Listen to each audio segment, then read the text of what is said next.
မိုးထီအောင်အမှုပညာထုတ်လို့ရေးမှစီစဉ်သောခင်နွဲ့နွဲ့မူ၏ဝိတုဇညွန်းကိုစီစဉ်သူတန်တရာစကွီအမေပေးသောဟင်းအမေပေးသောဟင်းအမေပေးသောဟင်း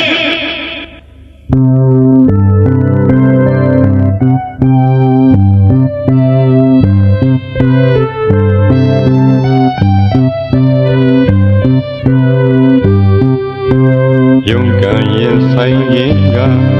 ဘဝမြည်ပေဘဝຫນွေအပူကြောက်ရင်ဒူးထောက်၍ညံခံအမိမခံတိုက်ပေရေတစ်ဆက်ဆန်တစီတရွ၍ဖြစ်တယ်勇敢人生人家ဘဝမြည်ပေဘဝຫນွေအပူကြောက်ရင်ဒူးထောက်၍ညံခံအမိမခံတိုက်ပေရေတစ်ဆက်ဆန်တစီတရွ၍ဖြစ်တယ်ပညာစီဥခြင်းဖြင့်ရင်ချက်ခိုင်မှာလူသာပဒါနာတိဆောက်မှမြဲမတွေ့ပညာစီဥခြင်းဖြင့်ရင်ချက်ခိုင်မှာကိုယ်သာပဒါနာတိဆောက်မှမြဲမတွေ့လောကမြေပန်းတိုင်ရောက်လေမှအိုးစံရည်တောက်၍အပန်းမပြေလို့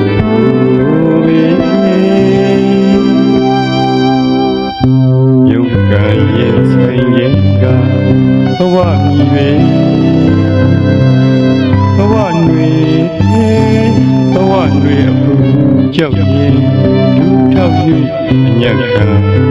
မိမခံတိုက်ပေရေတစ်ဆက်ဆန်တစီတရွ၍ဖြစ်တယ်နေ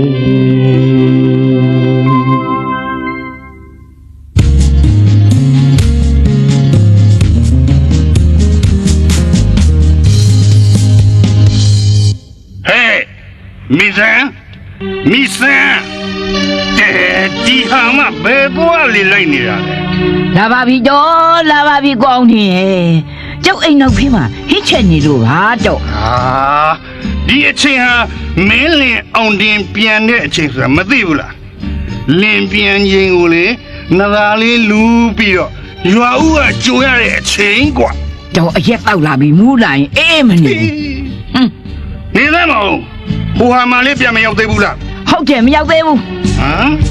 မရောက်သေးအောင်ဘယ်ချိန်ရှိနေပါလဲဘယ်သွားပြီးတော့အလေလိုက်နေတာလဲဒီနေ့ဆယ်သန်းဆောင်မိုးပဲနောက်ဆုံးနေလေတော့ဒီနေ့ဆောင်မိုးပဲပြီးလို့သူ့တငယ်ချင်းနေနဲ့ဖျားဘူးလဲကြမယ်ပြောကြမယ်တဲ့တော့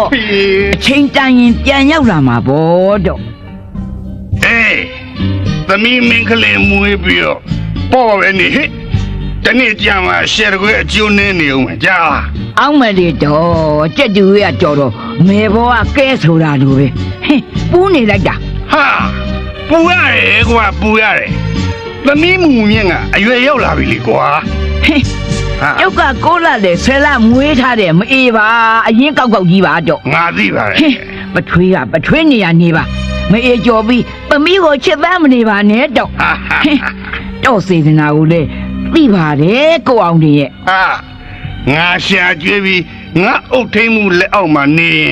ငါစကားကိုနားထောင်မှာပေါ့ကွာဟုတ်ပါဟဲ့ဒီမမီဆန်းဘာတော့နင်းသမီးမူမြင့်အချိန်နဲ့အခါနဲ့ပြန်လာရင်လား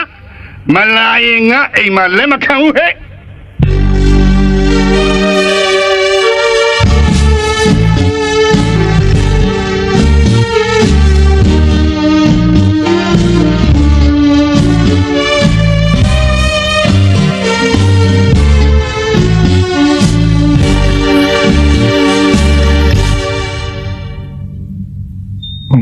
ရှင်ဘာစုတွေတောင်းတယ်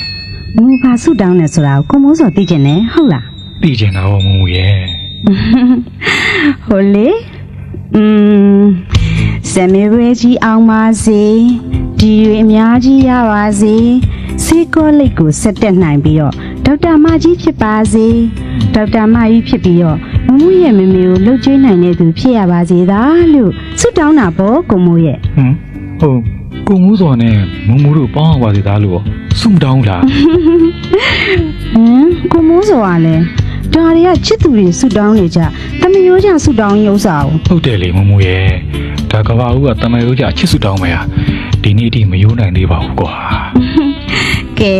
ဒါဖြင့်ကိုမိုးကဘာဆုတောင်းတယ်လဲမမို့ပြောပြလေ ကိုမိုးစုတောင်းတာလားဟောဒီကငယ်ချင်းဦးလေးမမူနဲ့အခုဘဝရဲ့နောက်ဘဝရဲ့ပြီးတော့တန်တရားဆုံးတိုင်ပေါင်းအောင်ပါစေသားစုတောင်းတာဗောမမူရဲ့ သူပေါ်ပြီနော်ဟုတ်လဲဟုတ်ပဲနဲ့ ဟုတ်ပါတယ်မမူရဲ့ကျုံပါကိုမိုးလေမမူကပုံမပြောတတ်ပါဘူးမမူရောကိုမိုးနဲ့ပေါင်းအောင်ပါစေသားလို့စုမတောင်းဘူးလား မဲဆုတောင်းတာပေါ့ရှက်တယ်ကွာပြောမှရှက်တယ် ရှက်မနေပါနဲ့မမူရဲ့မင်းရဲ့နှုတ်ဖွင့်စကားလေးကြားရှင်လို့ပါပြောပြပါလားမမူရဲ့ပြောပါကွာ ဟိုလေမုံနဲ့ကိုမူတန်တရားဘဝအဆက်ဆက်ထမင်းရည်ပင်တူရရပါစေသာပေါင်းရပါစေသာလို့ဆုတောင်းပါတယ်ကိုမိုးရဲ့မောလိုက်တာ မောတော့မောတာပေါ့ ဟော ဒါပေမဲ့กูမမော ငါ ဘူး ရှုပ်ကုန်မြန်ပြီကြည့် ကိုတို့လိုပဲချီလူနှစ်ကိုမျှလို့အတူတူကနေကြဖို့ဆူတောင်းကြတာမို့လား တော်ကြပါတော့ဟာချူတို့မေသေးတို့ကလည်းလာပြီးတော့နောက်ချက်မနေကြပါနဲ့လို့ဆိုနေမှာ ဟုတ်သားပဲချစ်ဦးရမင်းတို့ငါတို့နှောက်မရှက်ဘူးငါတို့လည်းမင်းတို့လာမနှောက်ရှက်နဲ့လေကွာ အောင်မလေးချစ်သေးပြီးကဲနေလိုက်ကြတာရပါတယ်ဒီမှာမိုးစော်ဟဲ့ကမူမူ ဘာလို့ နင်တို့ဟာနင်တို့နေခဲ့ကြတို့တော့ပြန်နှင့်မယ် ပြန် တော့ကြာအချစ်လွန်ပြီးအချိန်ကုန်လို့ဟိုဟာ ဟဲကြည့်စမ်းဒီကောင်ကြီးဘာမှလည်းမသိဘူးစနေတော့ပြောတယ်ကဲ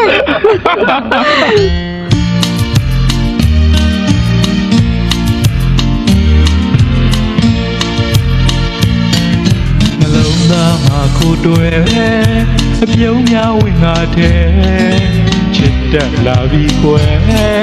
အသက်သမကချစ်တယ် နှလုံးသားမှာကိုတဲ့တဲ့ကခောက်သူရဲ့မြစ်တာတွေဖလဲအတဲ့တဲ့မကချစ်တယ် စေဘဝလက်တွေမြဲမြဲခိုင်ခိုင်သစ္စာဆိုပါမယ်တဲဦးထမြချစ်မဝနိုင်ဘူးကွယ် ဘယ်ဘဝလက်တွေမြင်မြင်ခိုင်ခိုင်သစ္စာဆိုပါမယ်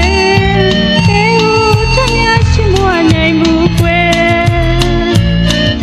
ဘယ်ရှိရည်သက်ဆုံးစည်းရဲ့ကျင်တဲ့မျက်လုံးစာတို့ချစ်မဲ့လူလူမင်းမင်းရဲ့ချစ်မှုမမျိုးပြောတယ်နှလုံးသားမှာကိုတွေ့အပြုံးများဝင်ငါတဲ့ချစ်တဲ့လာပြီကွယ်အသက်သမကချစ်တယ် နှလုံးသားမှာကိုတွေ့တဲ့ကခောက်သူရဲ့ချစ်မြတ်တာတွေဖလဲအသေးသေးမကချစ်တယ် စေဘဝလက်တွေမြင်မြဲခိုင်ခိုင်သစ္စာဆိုပါမယ်တဲဦးထမြချင်မဝနိုင်ဘူးကွယ် ဘယ်ဘဝလက်တွေမြင်မြဲခိုင်ခိုင်သစ္စာဆိုပါမယ်တေဦးထမချင်မဝနိုင်ဘူးကွယ် ဘယ်ရှိရည်သက်ဆုံးစည်းရဲ့ခြင်းပဲမျက်လုံးစာတို့ချစ်မဲ့လူလူမင်းမင်းရဲ့ချစ်ဦးမုံယူပြောတယ်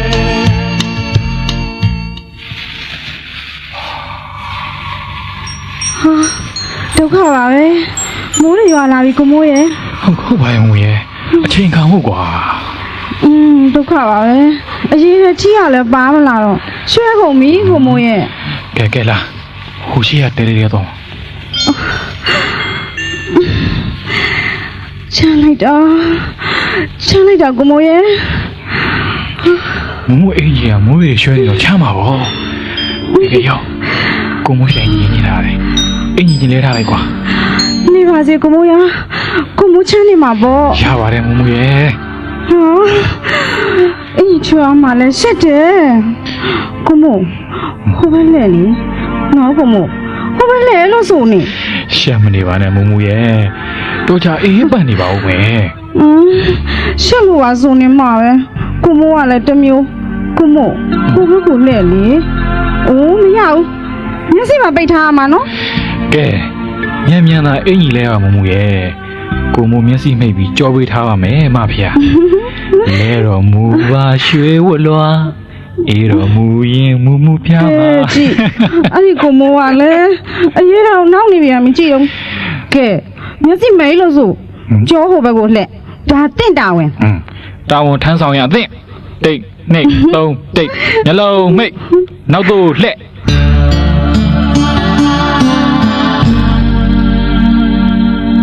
ချမ်းသေးလားမမူ ချမ်းတော့ချမ်းသေးတော့ပေါ့ကိုမိုးရဲ့ဒါပေမဲ့လေစောစောကနဲ့စားလို့ရှိရင်ကိုမိုးရဲ့အင်ကြီးလေးကိုဝတ်ထားတာမို့နှွေးသွားပါပြီ ကိုမိုးမိဖို့ဝဲမယ်မူအင်ကြီးတွေကိုမိခင်အောင်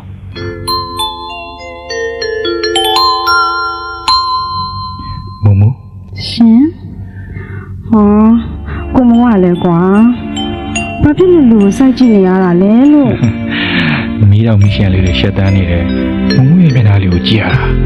ကိုမိုးနှလုံးသားထဲမှာနက်စီစော်ရုံးသလိုပါပဲမမူရဲ့ နော်သူသိပ်ပို့တာပဲဒီအဖြစ်မိုးမတိန်နိုင်လို့စိတ်ညစ်နေရတယ်တဲ့ကွာအိမ်ကိုဘယ်လိုလုပ်ပြန်မလဲကိုမိုးဖြင့်လေငိုတော့ငိုချင်လာပြီသိလား မငိုလိုက်ပါနဲ့မမူရဲ့မမူငိုရင်လေမိုးရင်နဲ့ရောပြီးကိုမိုးကပင်လယ်ကျောမှာစနက်ကလိုမျောလို့မူခလာကိန်းနေရပါဦးမယ် ဟာဒီကိုမိုးကလည်းနေပေါက်ပေါက်ရှာရှာမိခလာပါကိုမိုးရဲ့ မဟုတ်ဘူးမိုးစော်နက်ကကိုမမူခလာပဲကဲရမှာပေါ့ တော်တော်ပေါက်စီရတယ်ပြောတယ်တော်တော်တကယ်ပဲသိတာပြော အော်ထူတယ်ဗျာမူချရတယ်ကွာ ဟာကိုမို့လှကွာလှမထားနဲ့ဘာလို့ဖတ်တာလဲလို့ဆိုနေလှကွာလှလို့ဆို မလုပ်ဘူးကွာ ဟာကို ချစ်လို့ မို့ ဖတ်တာ လည်း ငူရလဲ ဟာညာရင်နေခုန်နေပြီကိုမို့ ဟုတ်တယ် ဒီရှင်နေခုန်နေတယ်နော် ဟုတ်တယ်မို့ကိုမိုးရင်လေနာမင်းမြလို့ပြီးကြွားပြီးခုံနေတယ်ချေနော်မမူချစ်ကလေးဟာ ဟာကိုမို့ကိုမို့ကလည်းကွာတက်ရှိချင်နေပြီသိရလားလွတ်တော့နေနော်လွတ်တော့လို့ဆို မလုပ်ပြစင်နေတော့မမူရဲ့ ကိုမိုးရဲ့မင်းတော်ကလေးညတာပါဦးဆိုကိုမိုးဟာကိုမိုးရဲ့ဟာ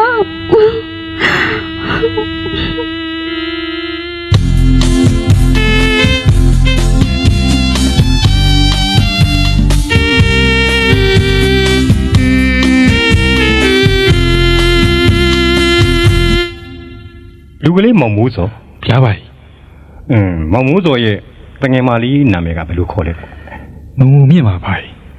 ကဲမောင်မိုးစောဟုတ်ကဲ့ခုလောက်ဆိုလို့ရှိရင်ကလေးမလေးမိဘသူအတော့ကိုတောကရောက်နေကြမှာပဲဒီတော့အဘာကြီးလှမင်းစကားနားထောင်ပါလား ဟုတ်ကဲ့ဘာကြီးစကားနားထောင်ပါမယ် နားထောင်မယ်ဆိုလို့ရှိရင်ဘာကြီးကိုယ်တိုင်ကလေးမလေးရဲ့မိဘတွေကိုသဘောပေါက်အောင်ပြောပြပြီးတောင်းပါမယ်လေနောက်ပြန်အပ်ကြတာပေါ့ကွာ သမီးအိမ်မပြန်ရင်အိမ်တော့ပြန်မပို့ပါနဲ့ပပရဲ့သမီးအိမ်မပြန်ရင်လို့ပါ ဟုတ်ပါရဲ့ဘာကြီးသူအိမ်ပြန်လို့မဖြစ်ဘူးကျွန်တော်တို့ကသမီးစားဘာကြီးရဲ့နားနဲ့မနာဖွားနေတာ ကဲတော်ပါတော့မောင်မိုးစောတော်ပါတော့ဘာကြီးသဘောပေါက်တယ်ပေါ့သဘောပေါက်တယ်လူငယ်သဘာဝအချစ်လုံးအချစ်ကြုံမိကြတာဟုတ်ကွာဟမ် အဲ့တော့ကျွန်တော်တို့ဘာလုပ်ရမလဲဘာကြီးဒါဘာကြီးကိုအားကိုးပြီးလာခဲ့တာပါဖေဖေမေတို့ဘာကြီးပြောပြပါနော် ခက်တော့ခက်တယ်ကွာမိဖေငစိုးကတယူစံသမားသားကြောက်တဲ့မှုအချစ်ပိုးတယ်ရည်ရွယ်ချက်ကြီးမားတယ်အိုးရှင်းပြောရင်သူ့ဒေါသကမင်းတို့ရဲ့ဘဝကိုအနှောက်အယှက်ဖြစ်သွားစေနိုင်တယ်ကွာ ဒါမှားသွားပါတယ်ဘာကြီးရဲ့ဖေဖေကိုဘာကြီးပြောရင်နားဝင်မှာပါသားတို့ကဲပါအောင်ဘာကြီးရဲ့ ကဲမင်းတို့ညောင်ဘာကြီးအမှာပဲဒီကနော်ဘယ်မှာသွားမနေကြလဲကွာ ဟုတ်ကဲ့ မနေ့ဖန်မောင်မိုးစောဖေဘာကြီးညီအစိုးကိုဘာကြီးကိုယ်တိုင်သွားပြောပြမယ် ဟုတ်ကဲ့ဘာကြီးသားတို့ချစ်ချင်းကိုမခွဲပါနဲ့လို့ပြောပြပါတော့ဘာကြီး အေးပါကွာဘာကြီးသိပါတယ်ကဲတူမကြီး ရှင် ဘာကြီးအိမ်မှာအားနာစရာမရှိဘူး ဟုတ်ကဲ့ ကိုယ့်အိမ်ကိုသဘောထားကဲကြားလာသမီး ဟုတ်ကဲ့ပါရှင် အချိန်မတန်အခါမရောက်ပွင့်ကြသေးကြတယ်မင်းတို့ဘဝလေး နွမ်းကြည့်မသွားရအောင်ဘာကြီးပြုစုတိုးထုံပြပါလေကွယ်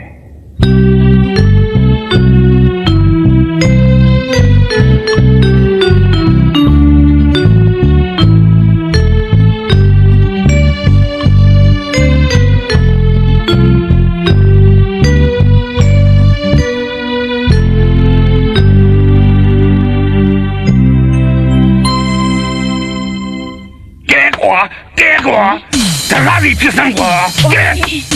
ပြီမလေးတော့မလေးသမီးဝစားတွေကုန်ပါပြီကြောက်ကုန်ပါပြီထားတဲ့ကုန်လုံးမလေး ငါလောက်သားနဲ့ငါဝယ်ပေးဆင်ပေးထားတဲ့အဝတ်တွေငါဟာငါဓာတ်နဲ့ခုတ်ပြတဲ့ဘာဖြစ်လဲကဲဟာ ကျောက်သမီးလီယူတာနဲ့ရှင်ဒီလောက်တောင်စိတ်ကြိုစရာမလိုပါဘူးတော့မထွေးပြီးပြီအေးနေပါရှင်တောက်ကျွေးရသက်သာသေးတယ်မဟုတ်လားတို့ အေးငါကမိမှုရဲ့ပထွေးအေးဒါပဲနဲ့ရိုးပထွေးမဟုတ်ကွာဥယျာဉ်မှုလို့ပထွေးကွာပန်းဆိုင်သမားပန်းပြိုးသမားဥယျာဉ်မှုလို့ပထွေးကွာနားလေလား ဥယျာဉ်မှုလို့ပထွေးဟုတ်ပါတော့ဟုတ်ပါဥယျာဉ်မှုပန်းမကူရလို့ဒေါကံပြီးဝစားတော့ပြည့်စည်ကြတာပေါ့ ဟုတ်တယ်ဒီဟာကငါစေတနာဆော်ကောင်းကဲ အမလေးရခဲ့လို့ရဲ့သမီးလေးနောက်လိုက်လို့ကြောက်ကိုရိုက်တယ်တော့ ရိုက်မယ်ကဲရိုက်တယ်ဟာဟေး ရိုက်ပါ ငါဟာအောင်တင်ကွာအောင်တင်ကလူကျမ်းပေမဲ့စိတ်ကလန်းဆက်တယ်နားလေလားနင့်သမီးအပေါ်မှာ928သွဲမြစ်တာအစ်စ်မှန်နဲ့ချစ်တယ်ကွာသိရလားမိဆိုင်ရဲ့ မြစ်တာအစစ်မှန်နေတာဆိုရင်ရှင်ကြီးလောက်တော့ဒေါသဖြစ်စရာမလိုပါဘူးဒီလောက်ကြမ်းနေစရာမလိုပါဘူးတော့ ဟာကျန်းနေရမှာဘောဟာငါစေတနာကိုစော်ကားကြတာကိုတီးချိန်တန်လို့တီးကြရင်ဘာပြောတရားရှိမလဲအပူးငုံဘွားအယူမှုမုံတကြတော့တဲငါမပြောလိုက်ချင်ဘူး မလေးပြောပြီးမှတော့မထူးတော့ပါဘူးပြောတာဆက်ပြောပါတော့တကတဲ့ကြီးရမလိမ်မောမလိမ်ပါနဲ့ဖြစ်ချင်ရဖြစ်လာတော့မှာတော့ကောင်းရညွန်ပြပြီးတော့တောင်းရန်ကိုလက်ခံပါလားတော့ ဖီနင်းမရှိပေနဲ့ငါရှက်တယ် မဲသူကမျက်ရှိရပြီ လက်မခံနိုင်ဘူးအရွယ်တော်တစိတ်မဟိုင်းခင်စိတ်ရိုင်းဝင်ပြီးတော့လင်ယူသားမွေးလူရင်းမပြောင်းဟောကောင်နင့်သမက်ကလုံမကျွေးနိုင်လို့ခလေးတဲ့ကောင်နဲ့ရောင်လဲငါအိမ်တက်လာရင်ဟဲ့မိဆန်း ဟာလေ နေမဆင်းလို့อ่ะ သွားမယ်ဘာ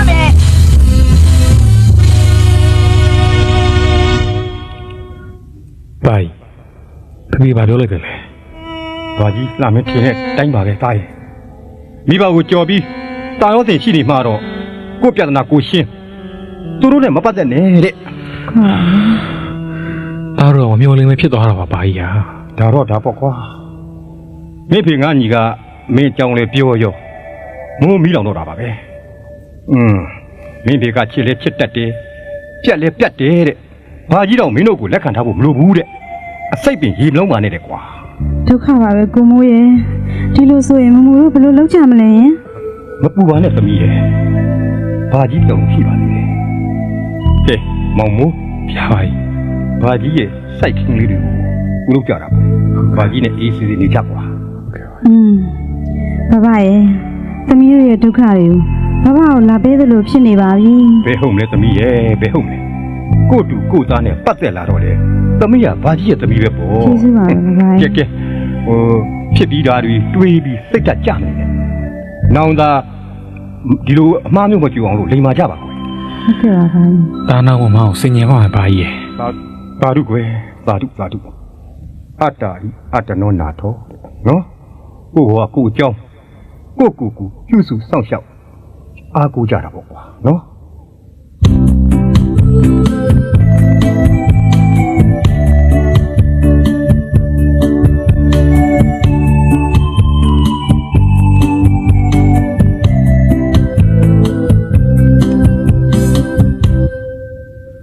မူရဲ့ဟဲ့မမချစ်ကလေးမမ ဟောရှင်လာပါပြီမောင်ရဲ့ဟာခောက်ဆွဲထုတ်တွေပါလားဟဲ့တော့မောင်ကသိချစ်ဖို့ကောင်းတာပဲသိလားအတော်ပဲမောင်ရဲ့သိလားမမူလေးခောက်ဆွဲထုတ်စားခြင်းတွေကကြားလာပြီမောင်မပူစားရက်လို့ မို့လေမောင်ကဝမ်းသာစရာစကားပြောအောင်မယ်ဗျာ ပြောလေမောင်ရဲ့မူနားထောင်နေပါတယ် မောင်ရောမူရော10တန်းဆောင်ပွဲအောင်နေတဲ့ ဟုတ်တော့တကယ်ပြောတာတကယ်အဟုတ်လား ဟုတ် မော ပါ င် ဗျာ ဟ မူကအော်ဒီမောင်းကဖိုးဒီမူကမောင်းတဲ့တောင်ဒီတလုံးပုံနေသေးတယ်ဗျ ဝမ်းတက်လိုက်တာမောင်ရဲ့မူလေးအရင်ပြောတာပဲသိလားဟာပြောတယ်ကွာပြောတယ် မူလေးပြောနေတာတွေ့ရတော့မောင်းရင်ထဲမှာအရင်ကြည်နူးတာရဲ့မူရဲ့ မူကဒီငါလုံးနဲ့ဆိုတော့မူမျောလင်းချက်တည်းပြေးပြီ ဒါပေါ့ စစ်တက်ကတူတက်ဖို့ကြိုးစားမယ်နော်မောင်ဆရာဝန်မကြီးဖြစ်အောင်ကြိုးစားမယ်သိလားဆရာဝန်မကြီးဖြစ်ရင်ဆရာဝန်မကြီးမူလိုက်တော့မောင်ရဲ့ မလေးဘာဖြစ်တာလဲဘာရဲ့ဘာကြီးမူဒီမှာဘာဖြစ်တာလဲမသိဘူးဘာကြီးလာပါဦးဘာကြီး ကိုမောင်ရဲ့ရှင်လုံးလာနေမူလိုက်တော့ဟော ဟဲ့မောင်မိုးစုံဗျာသမီးဘာဖြစ်တာလဲဟမ်ဟာဒါဆိုမောင်မိုးစုံဘယ်လမ်းတိတ်ကဆရာမတော်ရင်ဝေးကိုသွားခေါ်မြန်သွားသမီးကိုသေးချာချာစမ်းသပ်ခိုင်းမှုမြန်သွားဟုတ်ကဲ့ဘာကြီး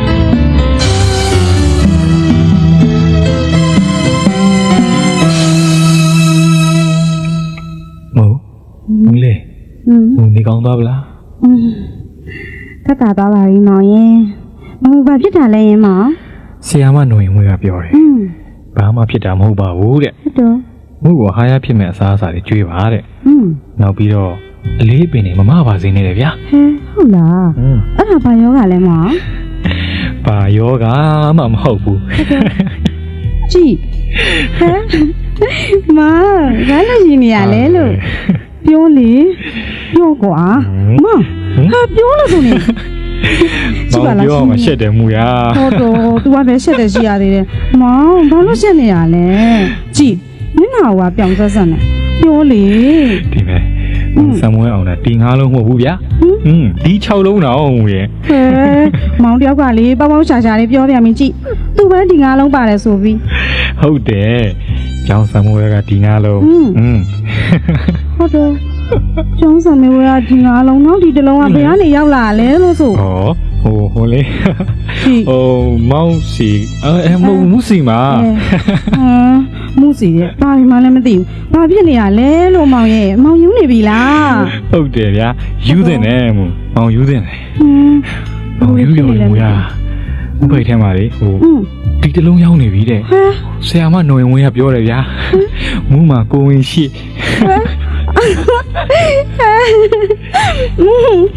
ရှက်စရာကြီးတော့ရှက်စရာကြီးမောင်ရဲ့ ရှက်မနေပါနဲ့တော့မူရဲ့မောင်နဲ့မူနဲ့တူတယ်တားလှလေးမွေးပြီနော်နော်ချစ်လေမောင်နဲ့တူအောင်မွေးပြီးပါနဲ့မောင်ရဲ့ဒါမှမောင်နဲ့တူတယ်လေထောင်ထောင်မောင်မြန်မာပြည်သားရဲ့ယောက်ျားကောင်းဖြစ်အောင်ပေါ့မျက်နှာကတော့မူမျက်နှာဝိုင်းဝိုင်းမကလေးနဲ့တူအောင်မွေးရမယ်ကိုရနော်တော်စိတ်ကူးရင်နေပါလားပြောပါမောင်ရဲ့မောင်စိတ်တိုင်းကြမောင်ချစ်တဲ့သားလေးကိုမွေးပေးမယ်နော်ဟဲ့ဒါမှမောင်ချစ်ကလေးမူကွာမောင်ပါလေတကယ်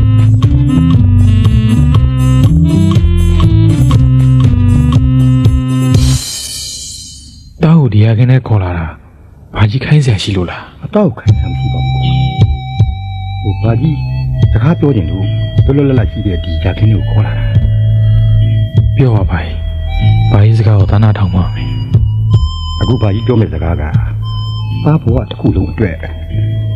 သိအရေးကြီးတယ်သိချာနားထောင်နော်ဟုတ်ကဲ့သိချာနားထောင်ပါမယ်သားမမရတာဝန်နောက်သားသမီးတာဝန်ပူလာတော့မယ်ကွာဟုတ်ပါတယ်ဘာကြီးဒီအတွက်ပဲသားတို့လိုက်ရှာနေတာဘာအလုံးမှလည်းအဆင်မပြေတော့ဒါစိတ်သက်ကြနေတယ်ဘာကြီးဟာအေးဒါစိတ်သက်ကြပြင်းတယ်ကြမှာပေါ့ကွာအဲ့စိတ်သက်ကြတာကိုဘာကြီးသိပေးခြင်းလဲလမ်းပြခြင်းဒါတော့ဒီကိုခေါ်လာတာပေါ့ဘာကြီးရဲ့ဒါအဖြစ်ကအတိတရားနောက်ကျနေပါပြီပညာကလေးကဟိုမရောက်ဒီမရောက်ငွေရင်းနှီးကမရှိတော့အလုပ်ရဖို့ခက်တာပေါ့ဘာကြီးဟာသားမအဖိုးတန်တဲ့အရင်းနှီးတွေရှိပါတယ်သားမငွေရင်းနှီးမရှိဘူးဘာကြီးရဲ့ဟာလူတွေအတွက်အဖိုးတန်တဲ့အရင်းနှီးဆိုတာက ကြာမှနေရင်ငွေရင်းငွေနည်းနဲ့ပညာအရင်းကြီးရနိုင်တယ်ကွာဒါပေမဲ့ဆွဲမြဲတည်နေတဲ့ဆန္ဒနဲ့စိတ်ဓာတ်ရဲ့တကိုးကိုယုံကြည်ဖို့ပဲတူရဲ့ကွာ ဟုတ်ကဲ့ပါဆက်ပြောပါအောင် တခါကလေကွာဟုတ်ကဲ့စစ်ဘင်းနပိုလီယန်ဟာ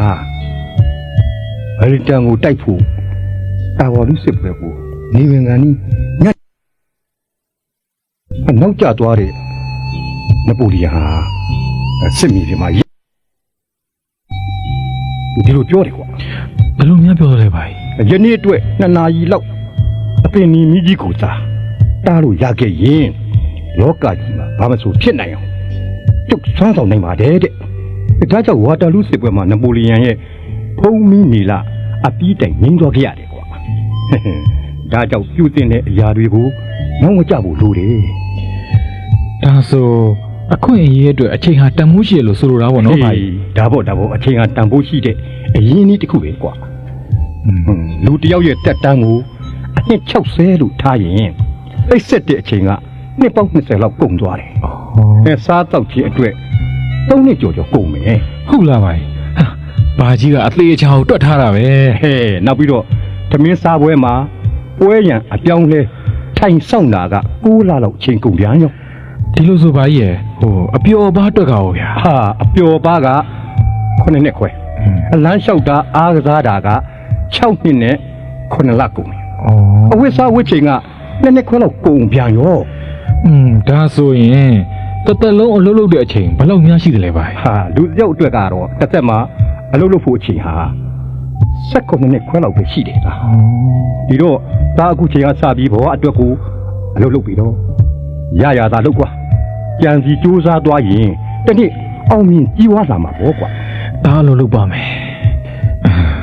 ဘာလို့ရမှမသိတာခက်တယ်ဗျာ ဘာကြီးရဲ့အသည့်ကားထောင်ထားတယ်ကွာ34လိုင်းမှာပေါ့အဲ့ဒီမှာကားစပယ်ရတော့စဝင်ရမှာပေါ့ကွာနော်ပြန်တော့ပြန်မမယ်နော် ပြင်မပါစေဗျာကြီးဒါစူးစမ်းလုပ်ပါမယ် ဝမ်းသာတယ်ကွာဝမ်းသာတယ်ကြိုးစားယောက်ျားဆိုတာအလုပ်ရှိမှဂုဏ်ရှိတာကွာ ရုန်းကန်ရတာဘဝပါဗျာကြီးရုန်းကန်ရင်ဆိုင်ရင်ကဘဝမြည်ပေဘဝຫນွေအပူကြောက်ရင်ဒူးထောက်၍အညံ့ခံလူအမိမခံတိုက်ပေ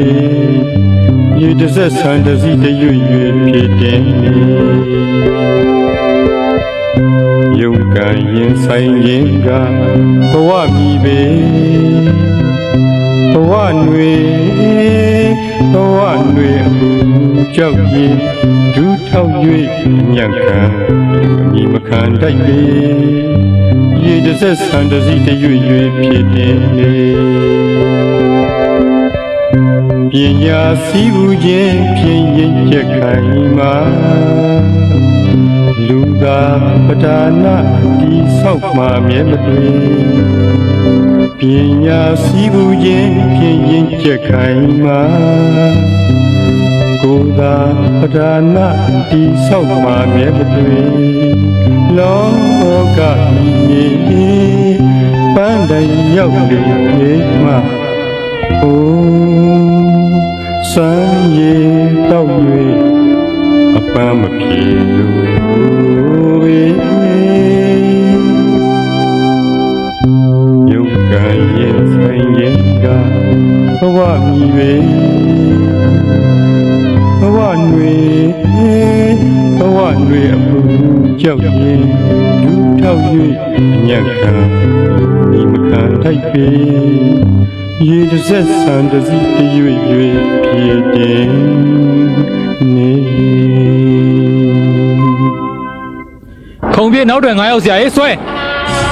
နတ်စင်လန်းပါသလားကန်းသားသေးပါလားမှတ်တိုင်ပိုင်းကြိုရောပေးနော်မပါဘူးဆရာရေးညာသေးအနည်းဆုံးလိုင်းရင်တင်ယောက်ျားလေးရမယ် ဘောသားကြီးရမလည်းငင်းကြည့်ရနော်နောက်ကလူတွေခေါင်းမလာခိုင်းလိုက် ဟုတ်ပြီကဲကိုတို့ခေါင်းလေးကိုမိုးအောင်ဝင်ပါဦးဗျာ ကိုယ်လဲစီရသေး တင်တော့မဟာရရ ဒီခါမှာကိုတော့ရုံးကြီးလူကြက်နေလို့ပါဗျာ မကြက်တဲ့ချိန်မရှိသေးလို့လား ကဲဘယ်ဘက်တက်9ယောက်ထိုင်ပါဗျာကဲကူညီကြပါဗျာကိုလည်းနည်းနည်းရွှေ့ပေးဦးဗျာကိုအလဲတော့ကြီးနောက်9ယောက်ပြောင်းထိုင်ပေးဗျာနော် ဟေးညာသေးပါတယ်ညာသေးပါတယ် ညာသေးပါတယ်ဆရာရဲ့ညာသေးစင်မယ်ဟုတ်ပြီလမ်းမပြပါဗျာဟောတက်မဲ့လူစင်းတဲ့လူခဏဆောင်ဗျာနော်ဟုတ်ပြီဘေးက9ယောက်ထိုင်ပါဗျာကူညီပါဗျာကဲဆရာရဲ့ခုံပြည့်ပဲအတွက်6ဆွဲဆရာရဲ့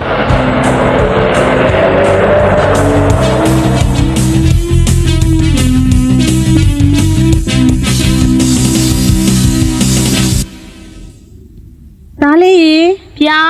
သားလေးမမေ့စီလာပါအောင်သားရဲ့ လာပါပြီမေမေတားကိုဘာခိုင်းကြင်လို့လဲ မလေးသားရဲ့ခေါ်လိုက်ရတာသားကဘယ်သွားနေတာလဲ တားကလန်ထိတ်ကမြပြူးနဲ့ကစားနေတာပါမေမေ အေးကွယ်ကစားတာလဲကစားတာပေါ့ကျန်းစာတွေလုပ်ပြီးပြီလားသား တားចောင်းစာရေးလုပ်ပြီးပါပြီစာလဲကြက်ပြီးပါပြီဗျ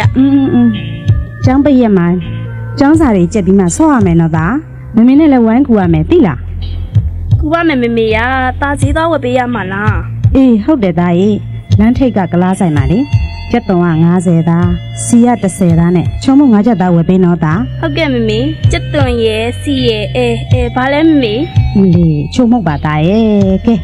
ရော့ဟဲ့ဒီမှာစာရွက်နဲ့ရေးထားတဲ့အတိုင်းဝယ်ခဲ့သိလားအားနဲ့ပတ်စံနဲ့တေးသေးချာချာစိတ်ခဲ့နော်သား စိတ်ချပါမေမေရာမေမေသားကလေတင်ချကိုပိုက်မာ မဲ လေ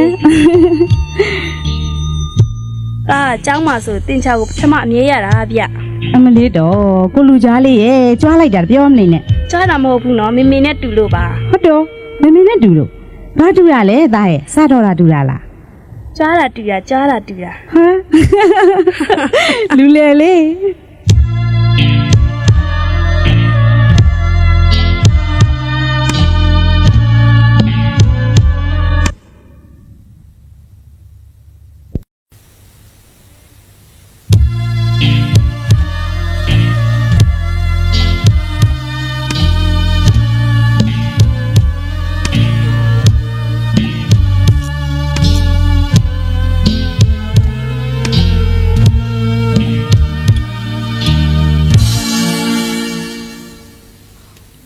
မောင်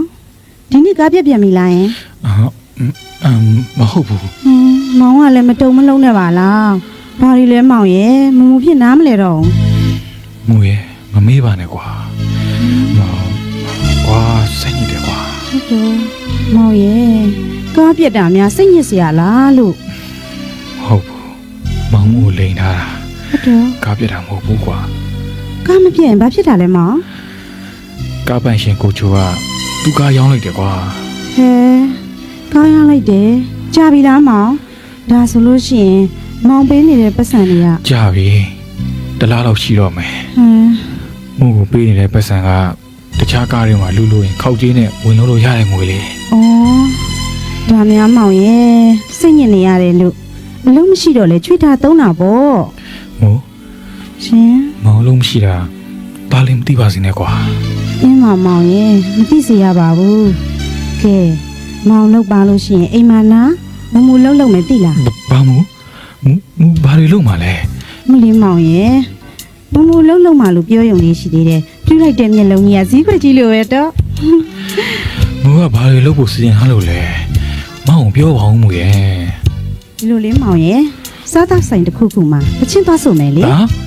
မို့တချင်းစုံမယ် အေးလေမောင်ရဲ့ဟုတ်တယ်လေဘာလဲမမူတချင်းမဆိုတတ်ဘူးလို့မောင်ထင်နေလို့လားဆိုတတ်ပါတယ်နော်ကြောင်ကပွဲတွေတစောင်းတိုင်းတွေမှာမမူမြင့်လို့ဆိုလာခဲ့တာကလာခဲ့တာဟိုးငယ်ငယ်လေးကလေးဘဝတွေကဆိုတာမောင်သိရတာနဲ့ ဟုတ်ပါတယ်ဒါပေမဲ့မစိုးခြင်းမနဲ့ကွာ မောင် ဝါသနာကိုအပြောလိုပဲသဘောထားပါမို့ရာ ဝါသနာတက်တက်ဆိုတာမဟုတ်ဘူးမောင်စီဝါရေးလေမောင်ရဲ့စီဝါရေး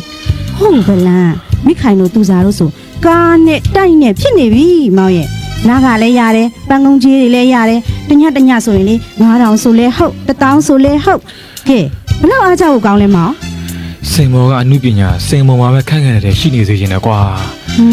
မောင်ကလည်း တိတ်နဲ့ချီပြီးဖြုံးနိုင်တဲ့သူကမူယူပြီးတော့ပါဇက်စော့လက်စော့နဲ့ချီးမင်းနဲ့ပန်းကုန်းဖို့တနာချင်းနဲ့ရတဲ့ငွေကိုမောင်မလိုချင်ဘူးကွာစားလည်းမစားချင်ဘူးကွာ မောင်ရဲ့ခစ်တွေစနစ်တွေပြောင်းနေပါပြီမောင်ရဲ့အမှုပညာကိုတန်ဖိုးထားပြီးချီးမြှင့်တာပါစင်ပေါ်မှာတင်ဂုဏ်ပြုတာပါမောင်ကလည်း ခေတ်စနစ်ပြောင်းပြီမဲ့စိတ်ဓာတ်တွေကအောက်တန်းကြတော့မှာပဲဒါကြောင့်လဲနိုင်ငံတော်ကအမျိုးသားနဲ့စိတ်ဓာတ်မြင့်တင်မှုစီမံချက်ထုတ်ပြီးပြုပြင်ပေးနေရတယ်ပြီးတော့စင်မောကမြူဆွဲတယ် စင်အောက်ကခေါ်ရင်ပါသွားတယ်လည်းရှိတယ်ကွာ ဒါကလေတယောက်တလေပါမောင်ရဲ့ငခုံးမတကောင်ကြောင့်တလေလုံးတော့ပုတ်နေရတယ်လို့မျိုးပါ ဘာကြောင့်ဘာပဲဖြစ်ဖြစ်ကွာမောင်တစ်ခုပဲပြောမယ်မို့တညာတဲ့တင်းချီဖြုံးတဲ့လူရဲ့အိမ်ကသားများတွေကိုကြတော့900တထောင်ပုံပေးဘူးသလားမေးကြည့်စမ်းပါမို့မပေးပါဘူးကွာမူနေနဲ့တော့ကိုချင်းစာကြည့်စမ်းပါ ကဲပါမောင်ရဲ့မောင်မကျင်နဲ့လို့ရှိရင်လည်းမူမူဘာမှမလုပ်တော့ပါဘူးမောင်နဲ့အတူပဲဆင်းရဲအတူတူချမ်းသာအတူတူအေးအတူပူအမြမောင်စိတ်တိုင်းကြနေပါမယ်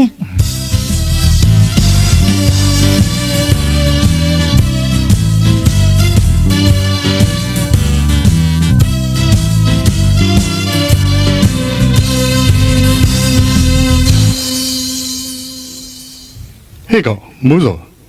ဘာတွေလောက်စဉ်းစားနေတာလဲ ဟာရဲတော့ ရဲထွတ်လုံနေစမ်းမနဲ့ကိုလူကန်ကောင်းလို့ငါခါနဲ့မင်းတိုက်မိတော့မလို့ အေးကွာငါလည်းအတွေးလွန်ပါတယ် ကဲမိုးစောမင်းကမတွေ့ရတာလေအတော်ကိုကြာသွားပြီမင်းအားရမို့လား အားပါတယ်ကွာ အေးအားရင်ငါကားပေါ်တက်တနေရာသွားပြီးတော့စားရင်တောင်းရင်နဲ့စကားပြောကြတာကဲလာ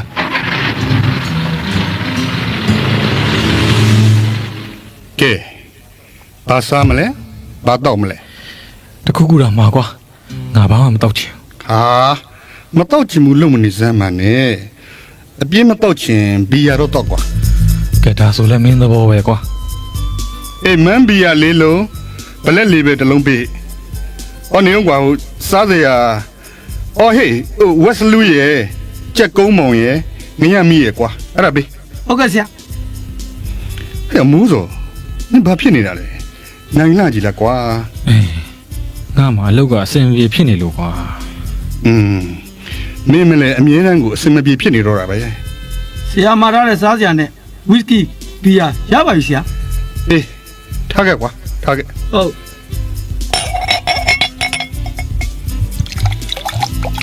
ကဲတောက်ကွာစားစမ်းကွာ ဟဲ့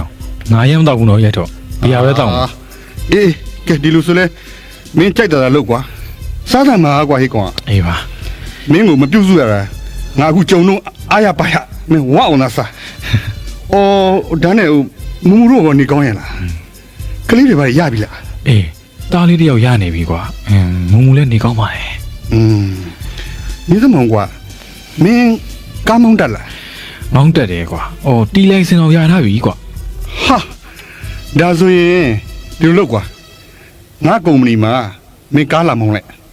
တစ်လကို6ထုံပေးမယ်အနေသွားတဲ့အခါကျတော့မင်းဘောနက်ကဲစူကြီးရတတ်တတ်ရမယ်ဟုတ်လား မင်းတကယ်ပြောရလား ဟာတကယ်ဘောကွာမိုးစော်ရဲ့ကိုငွေတငယ်ချင်းတွေပဲကွာမင်းကငါတက်နိုင်တာကူကြီးရတာပဲ ဒါနဲ့မင်းကုမ္ပဏီကဘာတွေလုပ်တာလဲ အေးဟုတ်သားပဲငါကုမ္ပဏီနာမည်ကတော့ရင်းအောင်ကုမ္ပဏီလီမိတက် အော်ဟုတ်ပြီ အလုပ်ကစောက်လို့ရည်တွေလုပ်တယ်ကွာသွင်းကုန်ထုတ်ကုန်တွေလည်းလုပ်တယ်နိုင်ငံညားကတန်တွေဘီလမြေတို့ဒီဇယ်0အဲ့ဒါတွေလည်းတွင်းတယ်ကွာကိုယ်နိုင်ငံကပြန်ပြီးတော့ပဲတို့တစ်တို့ပြန်ပို့ပေးတယ်ပေါ့ကွာ ဟာဒါဆိုမင်းအတော်ကြီးပွားနေတာဗောနော် ဒီလောက်လည်းမဟုတ်သေးပါဘူးကွာအော်ဒါနဲ့ဟိုမူမူနဲ့မင်းသားလေးအတွက်စားစရာတစ်ခုယူသွားကွာ အေးကွာအေးကွာ ကဲရော့မင်းတို့မိသားစုလောလောဆယ်သုံးဖို့ငွေနဲ့တောင်းယူကွာဒါကအလုံးနဲ့မဆိုင်ဘူးနော်ငါကမင်းတို့တီးတန့်ပေးတာရော့ယူလေကွာဟဲ့ကောင်ဘာငိုင်းနေတာလဲကွာ ငါအိမ်မက်နေရလားကွာအော် အော်မိုးစော်ရဲ့ခက်လိုက်ပါပြီတော့အိမ်မက်တာမဟုတ်ပါဘူးကွာယူစမ်းမှာကွာ အေးကွာပြက်လန့်နေတော့ထီပေါက်တာပဲရဲထုတ်ရဲ့ငါမင်းကိုတော့ကျေးဇူးတင်ပါတယ်ကွာ ရပါတယ်ကွာဒါကတို့အတွက် pocket money ပါအသေးဆုံးပဲရှိသေးတယ်ကဲတကယ်ချင်းမင်းအိမ်ကိုငါလိုက်ပို့ပေးမယ်မနေ့ကျရင်ငါရုံးငန်းကိုဟောဒီလိပ်စာအတိုင်းလာခဲ့ကြားလား အေးငါဆက်လာခဲ့ပါမယ်ကွာ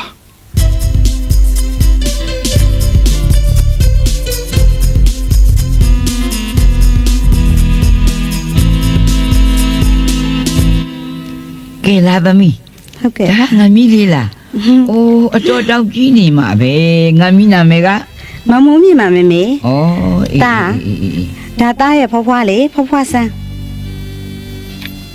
ဟုတ်ကဲ့ဖဖဆန်တားမနောက်ထပ်နာမည်ရှိသေးတယ် ဩ အေးအေးအေး ကိုရှေလေကိုရှေ ဒါဟာလေကွယ်အဲ့ဒါလည်းကြည့်ရမမေရဲ့သမီးကလေပဲပြုံးနဲ့ထမင်းနဲ့ကျွေးရမလားပဲပြုံးနဲ့ထမင်းနဲ့တနေပြီးကျွေးရင်ကိုရှယ်နဲ့ပြောလို့တားကိုလေကိုရှယ်ဆိုပြီးခေါ်နေကြတာမမေရဲ့ ဩအေးအေးအေး ကဲတားဖွားဖွားကြောရအောင် ဟုတ်ကဲ့မမေမုတ်ဘုံပေးလေ မမေဒါမဟုတ်ဘူးဟာလားရွှေပါတိတ်အစ်စ်မမေ အများလာပြီ မမေနဲ့တိတ်လိုက်ပါတယ်ဒါကလည်းလေမမေအကြိုက်ယုံပြီးစိတ်ကလေး သမီးရေသမီးတို့မှအိမ်အောင်ထူထောင်နေတဲ့ကာလမှာဒီလောက်တန်ဖိုးများများမွေခဲ့ပါနဲ့လားကို များပါအောင်မမေရဲ့ ဩလက်ဦးကြီးပြီးကြတော့လည်းပြီးတာပါပဲအကြီးကမိဘကျေးဇူးမမေ့ဖို့ပါပဲကွယ် ဒီလိုလဲဘယ်ဟုတ်ပါမလဲမမေရဲ့ကဲလာသားလေးကြောရအောင်လေ ဟုတ်ကဲ့မမေ မမေ ဟင် ရှင်တွင်းမှာလွယ်ပြီးဖွားလက်နှလုံးပခုံးလက်နဲ့တစ်အရွယ်ကစားပြီးတော့ကျွေးမွေးပြုစုခဲ့ရတဲ့သမီးရဲ့မမေအပေါ်မှာသမီးမသိလို့မိုက်မားခဲ့မိသမျှကိုခွင့်လွှတ်ပြီးကျင့်납ပါလို့သမီးတောင်းပန်ပါတယ်ကြော့ပါတယ်နော်မမေ ဟောကွယ်မသိလို့မိုင်မသမျှတွေကိုစုပေါင်းပြီးသမီးပေါ်မှာမမေခွင့်လို့ပါတယ်ကွယ်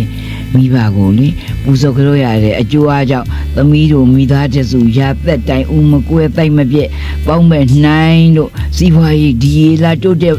ကြီးပွားပါစီလို့မမေဆုတောင်းပါတယ်ကွယ် မမေပေးတဲ့ဆုနဲ့တလုံးတဝရဲပြည့်စုံမရစေမမေရဲ့ ဖွားဖွားပေးတဲ့စုရီအားလုံးမြန်မြန်ပေးပါစေ ဩသမီးကိုဆုံးမရအောင် ဟုတ်ကဲ့မမေ ကိုလင်သာပင်မဆင်းရဲစွာရှာဖွေတဲ့ထမင်းစီးပွားရေးကိုသမီးကကြစ်ကြစ်လေးလေးသိသိထားရမယ်ကွသမီးကအစားနဲ့ဟိုကိုသိမ့်မဲ့တတ်တော့လျှော့စားလျှော့ပေါ့ကွယ်မဟုတ်ဘူးလား ဟုတ်ကဲ့ပါမမေရဲ့သမီးရင်ရလို့လည်းမဟုတ်တော့ပါဘူးမမေရဲ့လိမ္မာနေပါပြီ သမီးယောက်ျားမောင်မိုးလည်းပြောလိုက်ပါကွယ်မိမိကမြစ်တာပိုးပါတယ်လို့ပြောပြပါကွယ်နော် ဟုတ်ကဲ့မမေစိတ်ချပါမမေသားကလည်းလေကြောဖို့ကိုယ်တိုင်လိုက်လာခြင်းလားမမေရဲ့အလောက်ကလည်းမအားမမေရဲ့အခုတော့မှအထက်ပမာပြည်ကိုခီးထွက်သွားရတယ် အေးကဲသမီးတို့ပြန်ကြပြီအောင်ခဏလည်းမလာကြနဲ့ကွယ်နော်သမီးပကြွေးကိုအောင်နေကဒေါသပြည်သေးတာမဟုတ်ဘူး ။အိုးမမေရဲ့သူ့ဘက်ကဘာပဲဖြစ်ဖြစ်သမီးကမေတ္တာမပြတ်ပါဘူး။အမြဲတမ်းဖခင်တယောက်ရဲ့နေရာမှာအမြဲထားပါတယ်မမေ။မမေသမီးပြန်မယ်နော် အေး ။တားလေဖွားဖွားအောင်နှုတ်ဆက်လေ ဖွားဖွားတတကိုရှေပြန်တော့မယ်နော် အေးငါမီးလေးကြမ်းမှာချမ်းသာပါစေကွယ်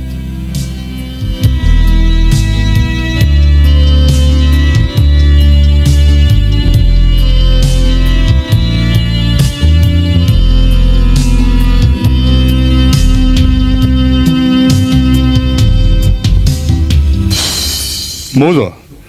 မင်းဒီနေ့ရန်ကုန်ပြန်ဆင်းတော့ ဟာမင်းကပြန်မလိုက်ဘူးလားကွာ ငါမလိုက်သေးပါဘူးကွာ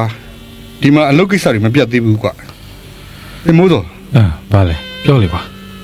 ဟောဒီဘူးလေးကိုယူသွားကွာ ဟေး နော်ယူတော့ဆိုင်ဟိအထက်ကပစ္စည်းကတန်ဖိုးကြီးရဲ့ကွာ စိတ်ချစမ်းမှရဲထွာငါအသက်ထက်တန်ဖိုးထားပါတယ် ကဲဟုတ်ပြီဒါဆိုရင်မင်းသွားနိုင်ပြီနော်မိုးစောငါအားလုံးကိုစိတ်ချမယ်နော် စိတ်ချကွာကဲငါသွားမယ်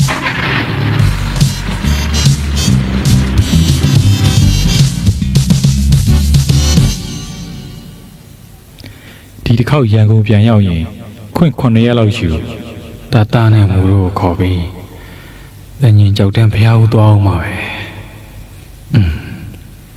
တာကတော့အတော့ပြောမှာပဲတာအတွက်ပကန်းကဝယ်ခဲ့တဲ့ရုပ်ကလေးတွေတွေ့ရင်တော့ဝမ်းသာမှာပဲ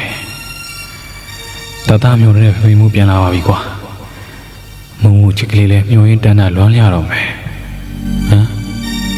ရှိမှာရဲတွေနဲ့အဖွဲတစ်ဖွဲငါကောက်တားနေပါလားဘာသိမ်းများရထားလို့လဲဟေးလေတာဝန်ရပြရအောင်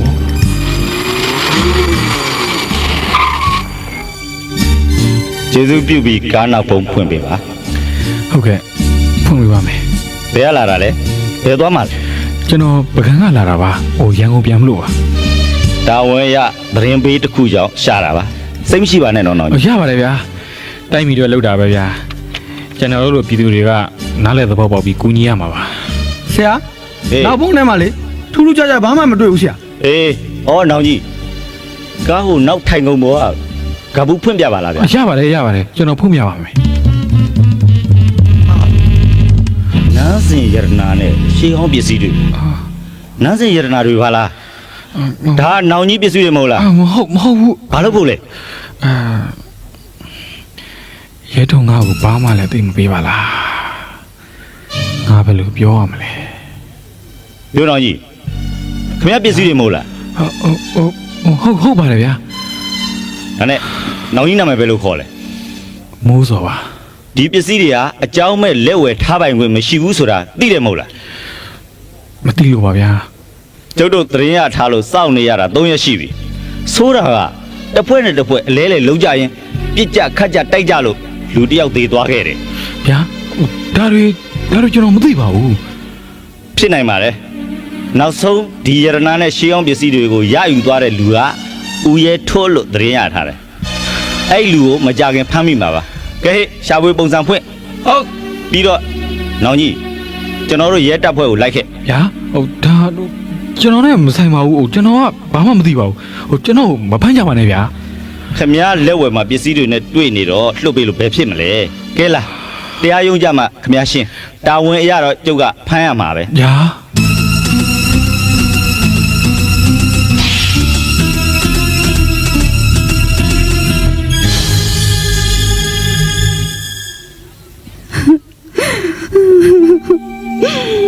မောင်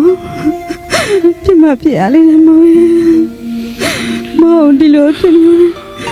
မမြင်တော့အောင်မောင် ငုံနေပါနဲ့မကြီးမောင်တို့ကန်ကြမှာအခုအထိစိုးတော့မှာပဲကွာ မောင်ရဲ့ကိုလည်းသားတယောက်လုံးဒုက္ခတွေရင်ဆိုင်နေရတဲ့ဥစ္စာမငိုပဲနေနိုင်မှာမလားမောင်ရဲ့ ဟုတ်ပါတယ်လေရုံထုတ်တိုင်းလာမနေပါနဲ့ကွာမူတို့သားမိတာကြမ်းမအောင်နေပါစောင်းဝင်နေရင်မူတို့အတွက်ပဲမောင်စိတ်ပူတယ် 不玩的毛爷，毛爷都看了，我们几爷的哇，我们话嘞，从那木片拍个路的哇，毛爷，不玩的喏，我们嘞，俺老的姑姑老嘛，就这没啥吧没毛爷， ဒါလေးကိုအတိမပေးပါနဲ့နော်ဒါလေးအားငယ်နေပါမယ်ကွာ 谁家吧毛爷，大了来表他吧嘞。မောင်ကြီးဝေးသွားနေတယ်လို့တတအတွက်ဝေးရအများကြီးသွားရှာနေတယ်လို့ကြားမယ်လို့ပြောထားပါတယ်မောင် ပစ္စည်းလည်းဝယ်မိထားတော့မောင်လို့ဖို့ခက်တယ် အမှန်အတိုင်းသာဖွင့်ပြောလိုက်ပါမောင်ရဲ့ ဖွင့်ပြောစရာမလိုတော့ပါဘူးမိုးရဲ့ရဲထုတ်ကိုလည်းမိထားပြီးပြီသူကနံပါတ်1တရားခံမယ်မောင်ကသူခိုင်းလို့လောက်ရတာဆိုတော့ထောင်ချခိုင်းရင်လည်းခဏဝမိုးရဲ့ မောင်ရဲ့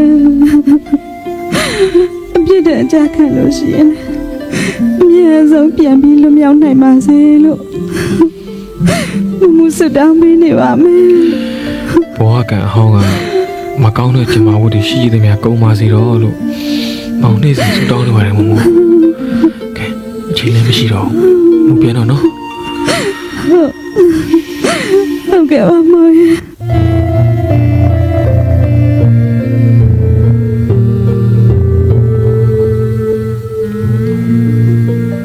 ကဲပုံစံထိုင်ကြထောင်ကြအားလုံးကိုထောင်မှုကြီးကဆုံးမစကားပြောမယ်နားထောင်ကြ ကဲမင်းတို့ဟာဘာကြောင့်မဲဖြစ်ဖြစ်ဥပဒေကခွင့်မပြုတဲ့အလုပ်ကိုလုပ်ခဲ့မိကြလို့သာပြစ်ဒဏ်ကြက်ခံရတာဖြစ်တယ်ဒီတော့မင်းတို့မှာအပြစ်ရှိသလား ရှိပါတယ် ကိုကြက်ခံရမယ့်အပြစ်ဒဏ်ကိုလေးစားလိုက်နာရမယ်ပြုမိခဲ့တဲ့အပြစ်တွေကိုချွေးနဲ့ပေးဆက်ရမယ်နိုင်ငံတော်ကလည်းပြစ်ဒဏ်ကိုလေးစားလိုက်နာတဲ့အကျဉ်းသားကိုတာမန်လျှော့ရက်နဲ့အထူးလျှော့ရက်တွေပေးထားတယ်ဒီတော့ကိုကြရထောင်ပုတ်နဲ့အလုပ်ပုတ်တွေမှာလေးလေးစားစားကြိုးစားနေထိုင်လုပ်ကင်ပါလို့ပြောချင်တယ်ကဲအားလုံးသွားနိုင်ပြီ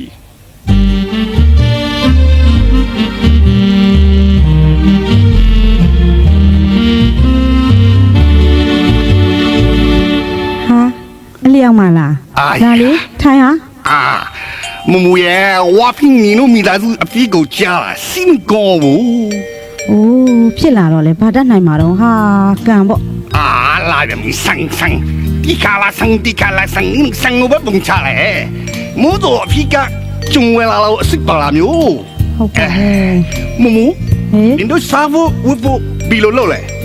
ခုလောလောဆယ်တော့ဟာဘာမှမလုပ်တတ်ပါဘူးဘာယူလာမင်းကတော့ပြောတယ်ဟာသူ့ရတဲ့ကထွက်တဲ့ဟင်းသီးဟင်းရွက်တွေကိုလာယူပြီးတော့ရောင်းတဲ့ စားလဲကောင်းလာပဲဟင်းကြီးကအခုငါရှိတာချီဈေးကောင်းလာလေအပြတ်တက်နေတာပဲ အေးလေအခုတော့လေဟင်းသီးဟင်းရွက်ဖက်ရောင်းရတော့မလို့ဖြစ်နေပြီဒါပေမဲ့ဟာသားလေးမိုးမြင့်ရလဲအเจ้าကတစ်ဖက်နဲ့ဆိုတော့အတော့ကိုကတိလင်နာနိုင်မှာဟာ ဒါဆိုရင်စီလို့ပါလား ဘလို့လဲ မမူစာမီဦးလာမင်းစီတော်ပြလို့နေပေါ့ ဘာကြီးလာမင်းစီသွားနေတာကတော့ဟုတ်ပါပြီဟဲ့ဒါပေမဲ့လေသားကြောင်းတက်ဖို့ကလည်းတစ်ဖက်ဒုက္ခပါပဲဟာငါလည်းဘာလို့မှန်းကိုမသိတော့ပါဘူး စီလို့ပါလားမမူ ဒါလဲလျာပြောလေ အိုလေဝါကချီတိုက်ကြလေ ဟောချဲရောက်နေပြောတာ ချီတိုက်ကြအဲ့တော့ဝါစီမှာတရားကိုအစိတ်ရတယ်အဲ့ဒါမစိုးရောင်းပြေးပါဟာ ချင်းမရောက်ရဲပါဘူးဟာနင်ကလေအဖမ်းဆီးခံရလို့တို့လင်မယားတစ်ထောင်စီကြပြီးတော့နွမ်းနာကြနေရပါအောင်မဲဟဲ့လျာမဲ ဆုတ်ခပါပဲချက်ချင်းတော့လေအဖမ်းကန်ရပါဘူးဟာငါအမြဲရောင်းနေတာပဲကွာငါတိုင်နေ နင်တို့ကရောင်းနေကြရှိ အစင်ကြီးလည်းခဏတပြုတ်ရောင်းပြီးတော့ဖြောက်လိုက်ကြပေါ့မဟုတ်လား လောလောဆယ်ထင်းထင်းစားရဖို့ဟုတ်တယ်ဒါအရေးကြီးဆုံးပဲကဲဟာငါချက်ရောက်မယ် ဟောလေစီလို့ခမစီလို့ဆမ်းမှာအဲ့ဒါမှနင်တို့စားတယ်ဝတ်တယ်နေတိုင်းအစင်ကြီးမှာပေါ့ဟုတ်လားမလား ဒါမဲ့အလျောင်ရဲ့ငါချင်းမရောက်ဘူးတော့ကြောက်တယ်ဟာမလဲမဝင်နဲ့အဖမ်းခံရမယ်လူများသွားပြီးရောင်းမိလိုက်ရင်တော့ဒုက္ခပါပဲ ခပါပဲဟာနေရလေဆုတ်ခပါပဲနင်ခဏမရှိပြောရဲတဲ့ခက်လာပဲချေရောင်းမှာဝါစာဝင်ယူလေ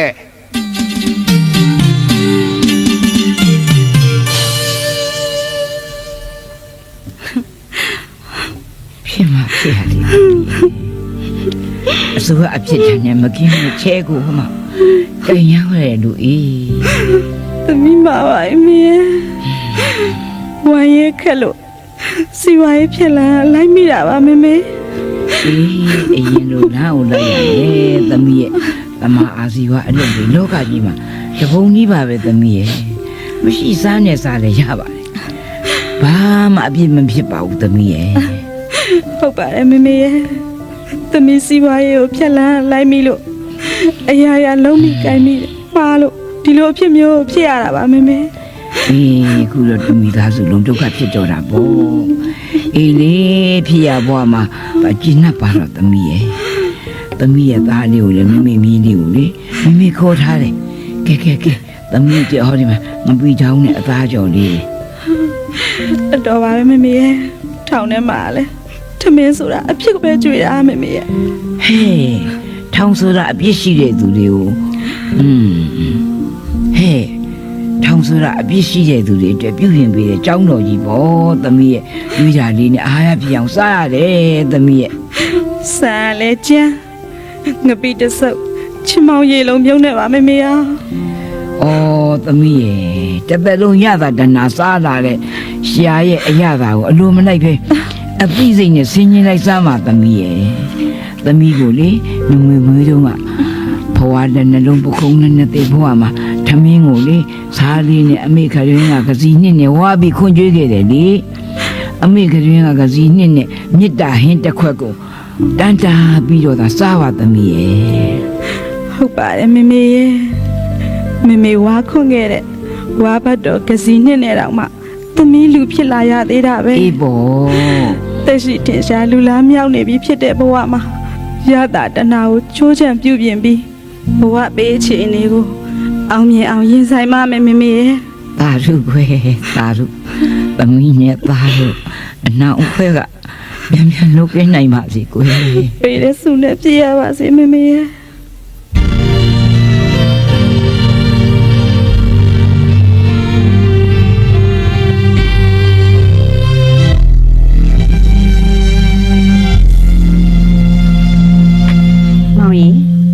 ပြုံးလိုက်ရင်မောင်လုံးနဲ့နေ့ညတွေကိုကုန်လွန်လာတော့အရမ်းပြောတာပဲမောင်ရဲ့ ပြောတာပေါ့မူရဲ့ရှင်လူထွက်တဲ့နေ့ထောင်ကထွက်တဲ့နေ့တွေကပျော်စရာကောင်းတဲ့နေ့တွေပေါ့ ထောင်เจ้าတော့မပြောပါနဲ့တော့မောင်ရဲ့ထောင်ဆိုတာနောက်တစ်ခါပြန်သွားရမယ့်နေရာမဟုတ်ဘူးမောင်ရဲ့ ဟုတ်ပါရဲ့မူရဲ့ဒီအိမ်မက်ဆိုးမျိုးကတော့ပြန်လည်တန်းတစရာမဟုတ်ပါဘူးမောင်နောက်မပြောတော့ဘူးနော် ဖေမိုးရေ ဟေး မေမူရေ ဟောဒါလေးเจ้าပြန်လာပြီမောင်ရဲ့ တာကုရှယ်လေးကြောင်းကပြန်လာပြီလား ဟုတ်တယ်ဖေမိုးရေဖေမိုးသားဘိုက်ကိုနားနဲ့ကပ်ပြီးနားထောင်စမ်းပါ ကဲပါဗျာနားထောင်ကြည့်မယ်ကဲမန်းစမ်းဟဲ့ ဘာလဲမောင် ခွေးနဲ့မြည်နေပါလား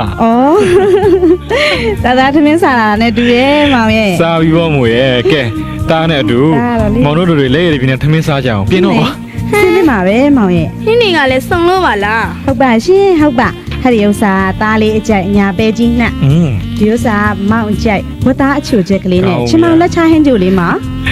ဘူးဟင်းเนี่ยကောင်းလို့တရေတောင်ယူလာပြီကဲ မဲမောင် မောင်တို့စားကြမယ် ဖေမိုးဟိုထားတော့ကုရှယ်ပြောမယ်မမေပေးတဲ့ဟင်းတစ်ခွက်ကြံသေးတယ်ဖေရဲ့ ဩသားကတတိယသားပဲ ဘာဟဲ့လဲမူရဲ့အဲ့လိုဖွက်မထားနဲ့ကွာမောင်လည်းအိမ်ချင်းစားခြင်းနဲ့ ကျွေးလိုက်ပါမမေရဲ့ကျွေးလိုက်ပါတတအရင်စားမယ် အမလီသားရဲ့လူကြီးကိုဥချပြီးမှစားရမှာပေါ့ ဟုတ်သားပဲမမေရဲ့ဖေဖေကိုအရင်ကျွေးလိုက်ပါဖေဖေစားပြီးရင်တတကိုခွန်ကျင်တော့မမေ အေးပါသားရဲ့ဒီလိုမောင်ရေဟောဒီသမင်းကိုလေ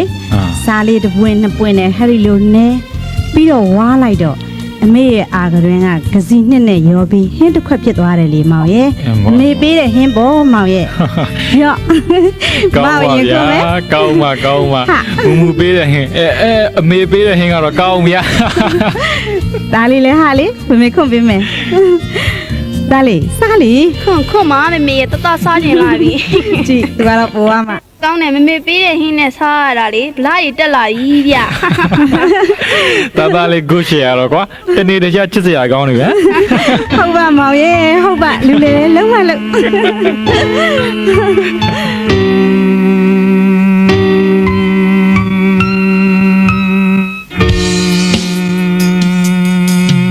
အမေတာရဲ့အမေချင်နာတွေပေးဝေလူမမဲကလေးအရွယ်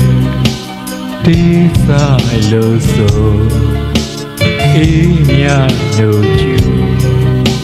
တိုက်ကျွေးကပေးထွေးသိချော်တယ်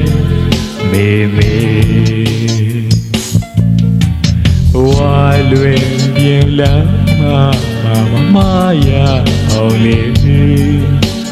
ပဲပြင်ကထိမ့်သိမ့်ပေးသူတွေ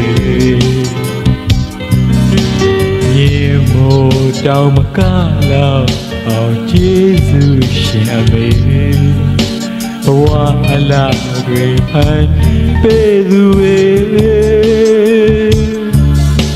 စိတ်ထောင်းလို့ကိုချေပင်ပန်းနွားနဲ့နေအပန်းပြေရာရှာမတွေ့တဲ့အခါလေးအမေရဲ့ရင်ငွေတိုးလို့ကိုဝေး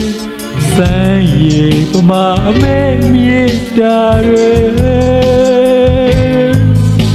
အမေတာရဲ့အမေတာရဲ့အမေကျင်နာတွေပေးဝေ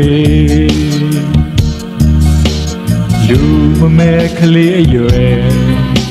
တေးစားလို့ဆိုအေးမြတို့ကျူတိုက်ကျွေးကပေးဝေးသိချော်တယ်မေမေ